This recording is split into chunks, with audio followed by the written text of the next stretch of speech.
সিন্ডিকেটের অনিয়ম ও চড়া অভিবাসন ব্যয় বন্ধ করতে মালয়েশিয়া সরকার এবং বাংলাদেশের প্রবাসী কল্যাণ ও বৈদেশিক কর্মসংস্থান মন্ত্রণালয় যৌথভাবে এই সিদ্ধান্ত নিয়েছে। এবার নির্দিষ্ট ও কড়া শর্ত পূরণকারী বৈধ লাইসেন্সধারী রিক্রুটিং এজেন্সির মাধ্যমেই কর্মী নিয়োগ করা হবে। এজেন্সির যোগ্যতার জন্য নির্ধারিত প্রধান শর্তসমূহ: অভিজ্ঞতা, লাইসেন্স পাওয়ার পর ন্যূনতম 5 বছর সন্তোষজনকভাবে কার্যক্রম পরিচালনার অভিজ্ঞতা থাকতে হবে। কর্মী প্রেরণের রেকর্ড, গত 5 বছরে অন্তত 3টি ভিন্ন দেশে ন্যূনতম 3000 কর্মী সফলভাবে পাঠানোর প্রমাণ থাকতে হবে।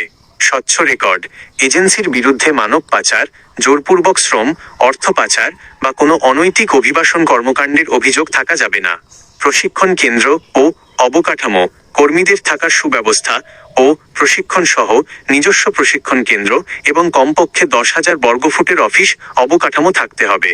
বিএমইটি অনুমোদন, বাংলাদেশ জনশক্তি কর্মসংস্থান ও প্রশিক্ষণ ব্যুরো বিএমইটি কর্তৃক বৈধ লাইসেন্স ও সদাচরণের সনদপত্র থাকতে হবে। সতর্কতা, কোনো ভুয়া দালাল, অবৈধ সাব এজেন্ট বা অনুমোদিত তালিকা ছাড়া কারো কাছে টাকা বা পাসপোর্ট জমা দেবেন না।